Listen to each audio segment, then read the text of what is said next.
Well, sources are now telling Times Now that the BJP's Prime Ministerial nominee Narendra Modi's third meeting in Varanasi has also been denied permission. Meanwhile, the BJP is planning a protest against district authorities. Aditya Rajkol is on the phone line with us with more. Yes, Aditya.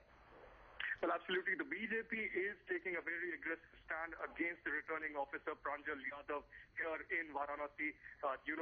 Initially, early morning, the permission was denied for a particular rally in the Beniabad region that was going to happen tomorrow when Narendra Modi really arrived here. But that was cancelled. Thereafter, the Ganga Aarti event was also cancelled because of a law and order situation. That's what the district authorities are confirming. But the BJP is taking a very aggressive stand. They are saying that the returning officer in this particular case is not fair. He is not working according to the law of the land, and he is interfering in the electoral process.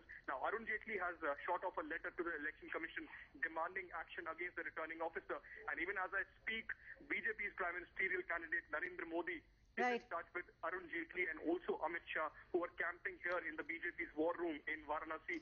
Right. Aditya, hold your thoughts for a minute. Also joining me live is our political editor, Navika Kumar. Navika, how do you see these developments as they are coming in?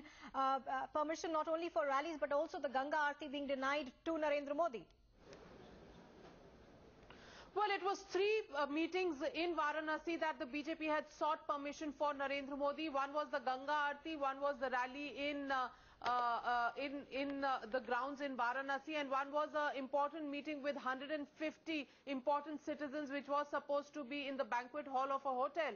Permission has been denied for each of these three meetings, and that has angered the BJP completely. The BJP now on the warpath with the district administration as well as the Election Commission. The BJP has complained to the Election Commission saying that the returning officer should be withdrawn from Varanasi. Also, what the BJP is saying is that they will get into a protest mode. The BJP planning dharnas in Varanasi tomorrow to object to this high-handed behavior of the district administration. In fact, what we do know, as Aditya was telling us, Arun Jaitley is in touch with Narendra Modi to decide the next course of action, and within the next half an hour or so we should know what the BJP's move will be. But dharnas and protests in Varanasi will be planned if permission is not granted. Not one, not two, but three meetings of Narendra Modi for which permission had been sought have all been denied to the BJP, and the BJP now is on the warpath with both the district administration as well as the Election Commission. The BJP has escalated the matter to Election Commission, but at the moment the Election Commission really putting the ball in the court of the district administration, saying the assessment of law and order has to be done by the district administration and that the Election Commission cannot take a view on this entire issue. So this entire issue really does mean a huge fight between the BJP and the Election Commission on the issue of permissions for Narendra Modi's rallies in Varanasi tomorrow. Now, also, Navika, we do know that several senior leaders of the BJP are in fact camping in Varanasi. They are strategizing as we lead up to the last phase of elections. Now, what are you hearing from them? Apart from protests, are they going to look at alternative venues now? Well, what we do know is that they will go ahead with the rural rally of the Varanasi area, which was planned yesterday. That will go on track, but clearly with permission for all the three rallies and meetings with important citizens as well as the Ganga Aarti being denied, it's virtually a no entry for Narendra Modi inside Varanasi town, and that is something that the BJP has taken extreme objection to, saying that he's a candidate from Varanasi and how can he be stopped by the district administration using the grounds of law and order problems on the ground to really deny permission to Narendra Modi to hold the rally or even the meeting with 150 citizens of Varanasi.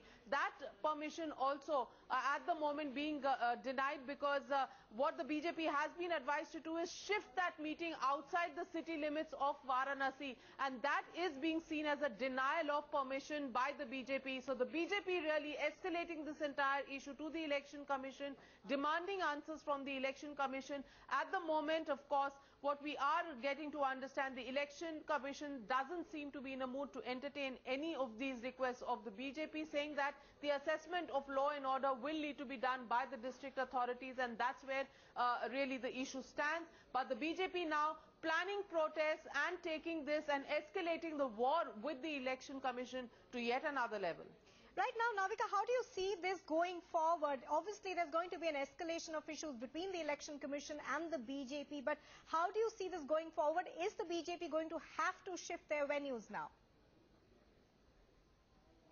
Well, one thing is to shift venues, but whichever venue the BJP will go for, the law and order situation will remain the same for the district authorities, and that is something that puts the BJP in a bind. So whichever way you look at it, it is going to snowball into a political controversy, and 3 days ahead of polling in Banaras on the 12th of May, clearly, as far as BJP is concerned, it's a complete head-on situation where political issues are being brought to the fore. The BJP blaming the SP government in Uttar Pradesh. Right, Navika, hold your thoughts, Navika. Let's cut into live visuals that we are getting. Narendra Modi addressing an election rally.